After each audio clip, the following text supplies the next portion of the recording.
तो चलिए आज एक ऐसी कहानी सुनते हैं जो एक बेटी के दुख और एक माँ की कभी न खत्म होने वाले प्यार के बारे में है। ये एक ऐसी कहानी है जो दिखाती है कि प्यार मौत की सरहदों को भी पार कर सकता है। कहानी की नायिका है प्रिया, एक ऐसी लड़की जिसकी जिंदगी बिल्कुल सही चल रही थी, लेकिन जैसा कि अक्सर होता है, उसकी दुनिया में जल्द ही एक ऐसा अंधेरा छाने वाला था जो उसे एक ऐसी सच्चाई का सामना करने पर मजबूर कर देगा जिस पर यकीन करना मुश्किल है।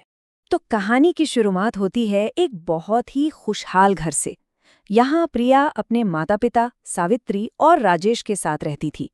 उनका परिवार कह सकते हैं प्यार और अपनेपन की एक जीती जागती मिसाल था। उनकी जिंदगी छोटी छोटी खुशियों से भरी थी। कभी छुट्टी के दिन काम कौन करेगा इस पर मीठी नोकझोंक होती, तो कभी यूं ही हंसी मजाक, मतलब हर पल प्यार से भरा हुआ था। लेकिन इसी खुशी के बीच एक दिन सावित्री ने कुछ ऐसा कहा जो आप कह सकते हैं आने वाले कल की एक आहट जैसा था। उन्होंने प्रिया को समझाया कि उसे मजबूत बनना होगा, क्योंकि शायद वो हमेशा उसके साथ न रह पाएं।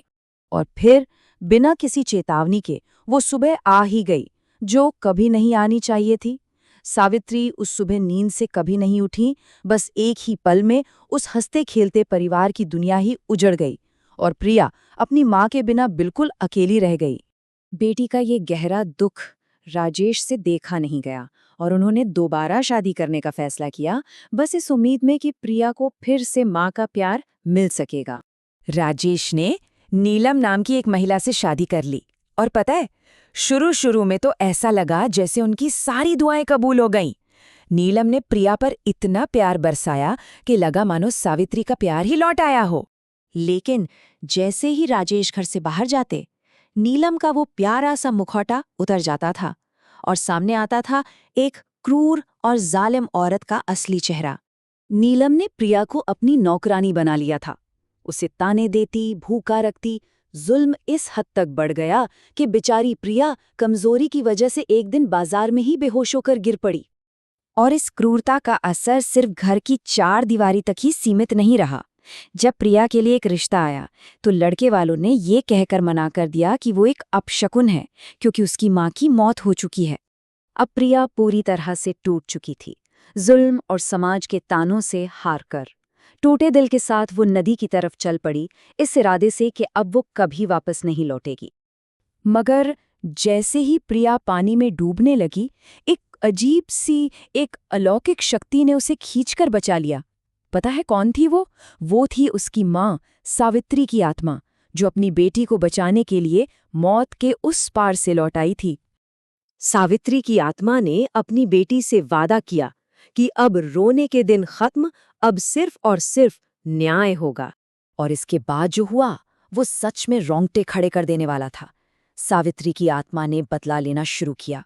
रसोई के बर्तन हवा में उड़ने लगे। इतना ही नहीं, आत्मा ने प्रिया के शरीर में घुसकर नीलम की पिटाई की और उसे कुत्ते का बचा हुआ खाना तक खिलाया। मतलब आत्मा का प्रतिशोध इतना भयानक था कि नीलम का बुलाया तांत्रिक भी डर के मारे भाग खड़ा हुआ। ये जो डरावना सिलसिला था, ये अपने चरम पर पहुंचता है एक अंतिम भयानक टकराव के साथ। सावित्री की आत्मा अपने असली खौफनाक रूप में सामने आती है, नीलम को उसकी आखिरी सजा देने के लिए। लेकिन ठीक उसी पल जब आत्मा अपना अंतिम वार करने वाली थी, प्रिया बीच में आ गई। उसने अपनी माँ की आत्मा से नीलम को छोड़ देने की भीख मांगी। मौत को इतने करीब देखकर नीलम पूरी तरह से टूट गई और उसने अपनी क्रूरता का, अपनी नफरत का असली कारण बताया। उसने कबूल किया कि वो खुद कभी माँ नहीं बन सकती थी और यही दर्द प्रिया के लिए नफरत में बदल गया था। यहीं पर प्रिया ने एक ऐसा फैसला लिया जो कोई सोच भी नहीं सकता था। उसने अपनी माँ से कहा कि बदला लेने से हम किसी को सजा दे सकते हैं, लेकिन बदल नहीं सकते। असली बदलाव तो माफ करने से आता है। अपनी बेटी के मुंह से ये शब्द सुनकर सावित्री की भटकती, बदला लेने वाली आत्मा को आखिरकार शांति मिल गई। उसने अपनी बेटी को आशीर्वाद दिया और हमेशा के लिए चली गई। तो ये कहानी हमें एक बहुत गहरे सवाल के साथ छोड़ जाती है कि असल में ज्यादा शक्तिशाली क्या है, बदला या माफी। प्रिया ने तो अपना रास्ता चुन लिया, लेकिन ये सवाल हम सभी के लिए है।